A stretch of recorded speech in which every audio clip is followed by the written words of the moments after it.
Hey, hi, hello y'all, how's it going? My name is Allison, this is Lavender Bun Crochet. Welcome to my personal crochet business bestsellers of 2025. A lot of people posted these at the end of last year. I was doing Vlogmas, so I didn't do that, but I thought it would be fun to talk about my 10 top selling patterns that I made and sold in 2025. I have a mixture of things on this list. Some of them are my own patterns, some of them are from some really cool crochet designers out there. I'll make sure to link all of the patterns down below in the descriptions. I'll also be sharing how much I personally sell these for, so you have a better idea for your crochet business. I live in Columbia, South Carolina, and I do a lot of markets in the Southeast. So I primarily sell in South Carolina, North Carolina, Georgia, and then this year I also did a show in Virginia. And I tend to vend kind of at like a few different types of events throughout the year. I primarily vend at like spooky markets, alternative markets, queer markets, things like that. I also usually do pride festivals here in Columbia, as well as doing some anime and Comic-Cons that I usually will travel for. Without further ado, let's go ahead and get into it. Kicking things off with number 10 here of my best-selling crochet items of 2025, we have Suds the Sea Slug. This is a free Instagram pattern from Kai's Crochet Corner. Again, I will have everything linked down in the description for you, as well as putting everything on the screen while I'm editing. But this is an amazing free pattern from Kai. I absolutely adore this little guy. He is so cute. I don't know how many of these I made this year. I probably could have looked and written these down, but I only wrote down numbers for my top 3 items, so sorry about that. But I know I made a lot of these this year. They work up really fast. They are super cute, and it's just like a really cool and unique item to have at markets.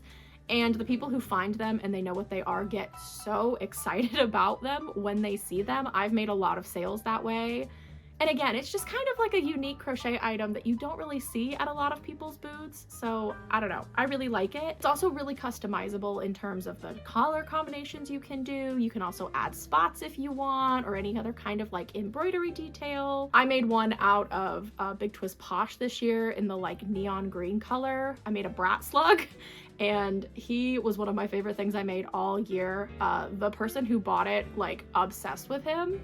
And I'm so glad that he went to a good home. And for the most part, it's pretty low sew. The only thing that you sew on is the little ruffle around the bottom. You can sew the little antennas on, but I usually choose just to crochet them directly in. And I sell mine for about $20 each, which I think, based on the amount of time it takes me to make, is a pretty good profit. So number 10 is Suds the Sea Slug. At number 9, we have the first of my own crochet patterns, and that is my mini pride bees. I just started making these now in 2025 because I wanted to be able to offer a like smaller, more affordable, and easier, quicker for me to make version of my normal pride bees. I've been doing the pride bees for a couple years now. They're not exclusive just to Pride. I do usually bring them to some of my other markets. Actually, at Pride this year, I did other like exclusive Pride items as part of my like rainbow capitalism collection, as I called it, where I just put Pride flags on random stuff. But the bees are pretty much a staple as far as like making Pride themed plushies go, and a lot of people look for them and they do really well for me, so I didn't want to not have them at all, but I wanted to find a way to be able to downsize them so I can make them more affordable, and it would also take me a lot less time to make so I could make other stuff for Pride as well. I don't know if I have a picture of my like regular size versus the mini ones, but if I do, I'll pop them on the screen now so you can see for yourself what the size comparison is. But the mini ones usually turn out probably about this big or so, if I had to guess. The thing that takes the longest with these is just like all of the color changing for the different flags, but like, you know, what else are you gonna do? And I sell my mini bees for $12 each, and I typically make them out of like Bernat blankets. So at number 9, we have mini pride bees. Number 8 might be my favorite pattern that I have on this list, and that is the clown frog from Alpaca Patterns. I love these guys. I am obsessed with clown stuff. If you guys didn't already know, I make a lot of clown themed plushies, but the clown frogs are quickly becoming one of my favorite things to make, and I made a lot of them last year. I found this pattern, I think, pretty early on in the year, or towards the beginning of the year at least, and I cannot tell you how many of these I made throughout the year as like gifts for friends and family and also to sell. And I did trades with people where I made them like custom colored clown frogs. The customization options are endless with all of the different like color combinations you can do. And then, you know, we've also got the split body, or you could do a solid color. You could use a patterned yarn. You could do different colors for the little neck ruffle. You can do different colors for the frog itself. And as an added bonus, this is a 100% no-sew pattern. So even that neck ruffle is crocheted directly into the plushie. So you have no sewing to do whatsoever. I have a feeling this is also going to be one of my top 2026 sells, but we will see. I sell mine for $15, which I've had absolutely no problems selling them at $15. So number 8 is clown frogs. At number 7, we have another one of my patterns, and it is my version of the super viral Loaf Cat. Again, this is my own pattern. I freehanded this because, you know, he's a little loaf cat, but it is inspired by the very viral Annie Caraway art loaf cats that, you know, blew up last year. I would argue that this is probably closest to the pattern for, I guess, one of her smaller sizes, not necessarily the like regular sized one, but again, since this is my own pattern, not really sure. I made several of these this year in Big Twist Plush. I made them out of all sorts of different like variegated yarns. I sold my loaf cats for about $15 each. They probably were about yay big or so, if I had to say. I know I made one during Vlogmas, so you can go and check that out if you want to during Vlogmas. At number 7, we have the Loaf Cat. At number 6, we have everybody's favorite cryptid, and that is Mothman. All of my Mothman stuff did incredibly well this year. This is actually kind of cheating, but it's my list, my rules, so you know, whatever. I'm lumping in my larger standing Mothman plushie that I sell for $55, and I'm also lumping in my small little mini Mothman that I sell for about $16. The numbers were pretty close on these, so I just lumped them all in together to make it higher on the list because, again, it's my list and I want to. And I cannot tell you how many of these things I made this year. I made so many Mothmen. I did a trans pride variant for one of my pride events that I had, and he was also really, really cute. So it's kind of got me thinking about maybe doing some other Mothmen in the future. The classic black OG Mothman, you can't go wrong. Both of the patterns that I use are from Mom Stitchetti. They come in bundles with Cthulhu, both the large and the small one do. So I also make the Cthulhus, but he's not necessarily as popular as Mr. Mothman here. Mothmen do well everywhere. They've done honestly really great at my anime conventions. They've done well at the Comic-Cons. They always do well at, you know, sort of the like more spooky alternative events. Everybody loves Mothman. So at number 6, we have Mothman. Getting into our top 5 here. At number 5, we have another one of my patterns, and those are my FNAF plushies. Again, I am lumping in 2 of my own patterns with this. I am lumping in my larger standing FNAF plushies as well as my smaller mini like no-sew ones that I make, or lower sew ones. All of my FNAF plushies did incredibly well this year. I actually sold more of the bigger ones than I did of the smaller ones, which I think is very interesting this year. These did extremely well this year. I actually ended up making a few different sets throughout the course of the year and sold them at all of the different conventions that I went to, so that's really exciting. I don't know if it was just because the second movie was coming out this year or, you know, just the FNAF resurgence in general, but I am so glad that the FNAF stuff is doing well because I also really like FNAF. And again, these are my own patterns, both the larger and the smaller ones, so if you're interested, I would be willing to write them up. But I know that there's already a lot of FNAF patterns out there, so let me know if you're interested. At number 5, we have my FNAF plushies. Coming in at number 4, we have another Mom Stitchetti pattern, and that is the little chunky bats. Like I said, this is another Mom Stitchetti pattern. I really like a lot of her patterns, and man, cat intermission? Cat intermission!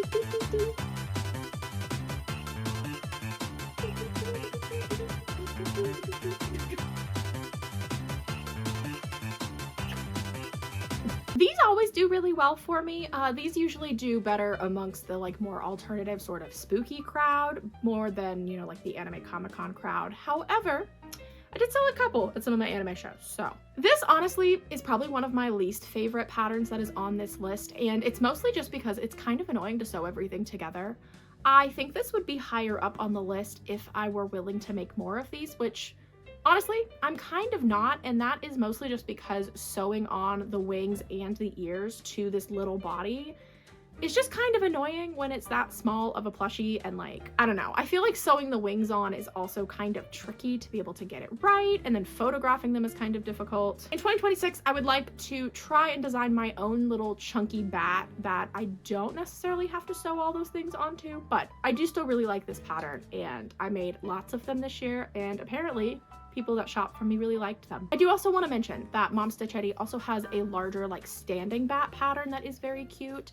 That one has done well for me in the past. I sold a couple of them this year. I didn't sell quite as many, I think, as I did in 2024, but these ones were also really cute, and if I do make these, I usually sell them for about $40. It's a pretty big price jump from the big one to the small one, which is I think why the smaller ones did better this year. But number 4, we have my chunky bats. Okay guys, we are officially in the top 3 of the plushies that I made and sold in 2025. For the top 3, I did write down the number of each one that I sold because I thought that would be fun to like share with you. So at number 3, we have another one of my own patterns, and that is my baby pride frogs. This is another pride make, and I absolutely love making these little guys. They work up so quickly, and they are so cute. The only thing with these is that you have to simplify down some of the more complicated flags, because otherwise the like changing colors every row I just personally don't think looks great. So like for the lesbian flag, I simplified it down to like a 3-color variant, and for the trans flag, you know, it's just the 3 colors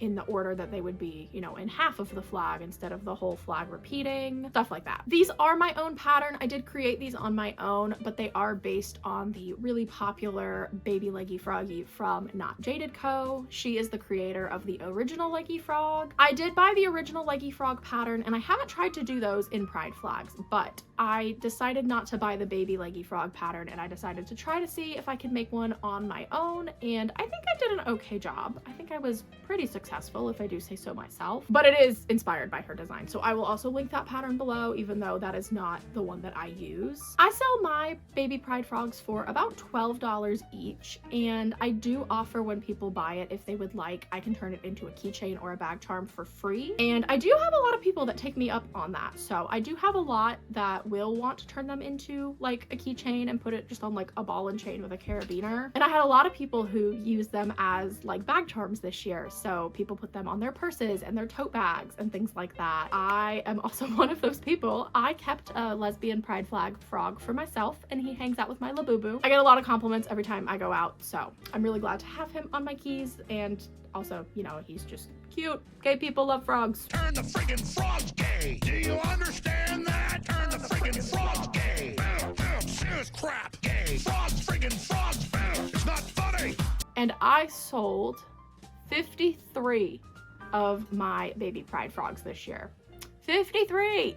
I don't have a specific breakdown for like which flags sold the best and which ones didn't and everything like that, but I do these in a variety of flags. I do them in almost all the flags that I can think of, but you know, there are just some that don't really work out. At number 3, we have my baby pride frog pattern. At number 2, we have the Mabel Chicken by Oak and Marlowe. I sell out of these things at every show I go to, and it does not matter what show it is. It does not matter if it is a pride event.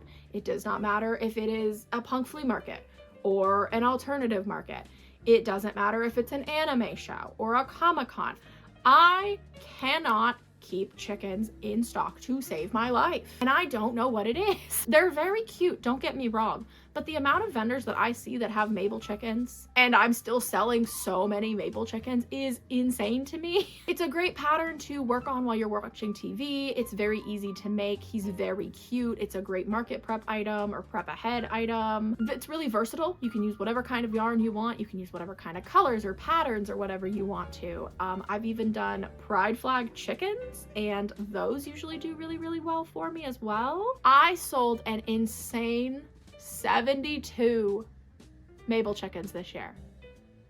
72! This does include the pride chickens. It also includes any of my Stardew Valley chickens that I make. I'll do the golden and the blue chickens and the void chickens sometimes. But 72 chickens! That's crazy. For a pattern that so many people make and is so popular among crochet artists and people who are buying crochet as well, I still get custom orders for maple chickens to like bring to markets for people to pick up, which is insane. And I don't know, maybe it's just because I live in the South and like, I don't know.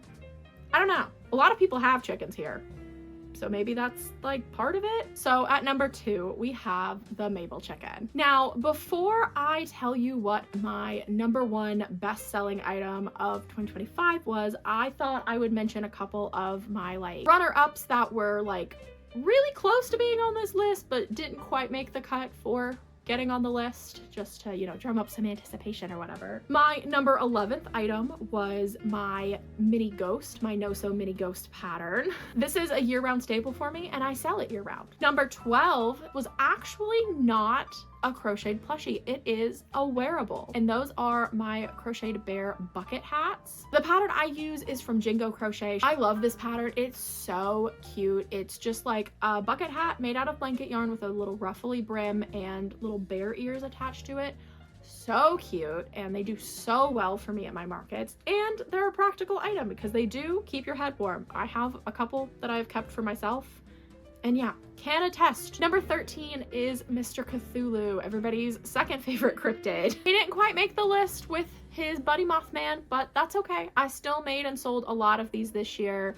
And this is another one where I think I actually sold more of the like bigger, more expensive version. At number 14, we have a pattern that I was working on kind of behind the scenes this year, and that was my BT21 characters. If you aren't a K-pop stan, they are the members of BTS. They're little like character avatars. I only made one full set of these because I was trying to write a pattern for how to like make all the different characters, so I only sold the one set of them, but I sold out of them very, very quickly, and I didn't end up remaking them because I wasn't happy with how they turned out, and I wanted to put some space between myself and the project for now.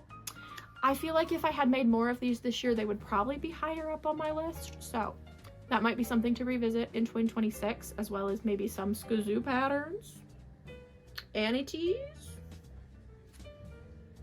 maybe. Love getting to incorporate my other interests into my job / main interest. And speaking of that, at number 15, we have my crocheted Junimos. Again, I didn't really make as many of these this year as I did last year in 2024, but I sold a lot of them. I sold out of them pretty quickly at every show that I did bring them to, and I had a pretty limited color range this year. This is another one of those patterns that I just kind of have free-handed and I just kind of make because he's a blob. But there is a really cute free pattern out there.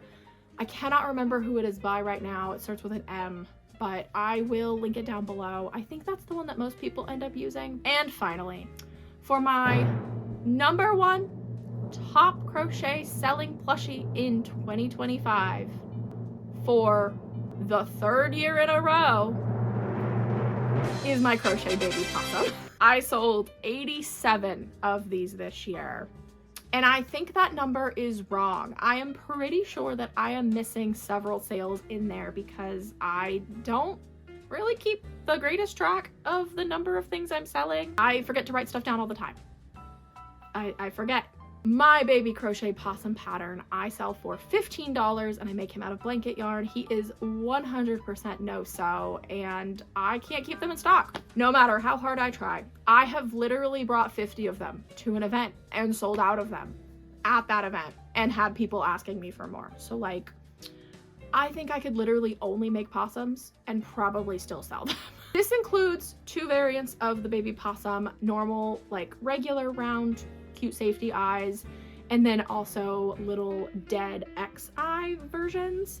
Those ones are typically a little bit more popular than just like the cute little normal safety eye version, but I do sell both. I sold 87 of them, probably more. I am not seeing any kind of slowdown as far as the crocheted possums go. I am still selling them just as fast as I was back in 2023 when I started making them for my first market. So I think I'm locked into possum land forever. So there you guys go. That is my top 10 best-selling crochet plushies of 2025. Technically my top 15 with my runner-ups that I included, but I have a secret. those are actually not my best-selling items. I know, I am a crochet business. My name is Lavender Bun Crochet, but I also sell candy singles. I sell candy bracelets. I make them, my wife makes them, and we sell them for $1 each. And those by far swept the floor with what we sold this year. And I sold a whopping 1,324 candy bracelets this year. Insane. I don't make any of the crazy cuffs or anything like that, at least not to sell. I am considering maybe making some of the like keychains again, you know, like the little lizards and some of the little stars and things like that. This is purely just candy singles. 1,324. So there you go. There you have it. That is my 2025 bestsellers list. I hope it gave you some inspiration on some stuff that you can maybe think about making for your upcoming markets or stuff to try out in 2026. Like I said, all of the pattern designers and links are down below. If there's anything I talked about on this list that you're interested in seeing from me, feel free to let me know, and let me know if you were surprised by any of this, because that candy bracelet number really shocked me when I looked. I did not expect to sell that many. I know that we made a lot this year, but like I didn't realize quite how many it was, because my stash is pretty low, so like I also really need to get on doing that. Anyways, y'all, that is it from me. I hope you enjoyed, and I will see you in the next one very soon. Bye!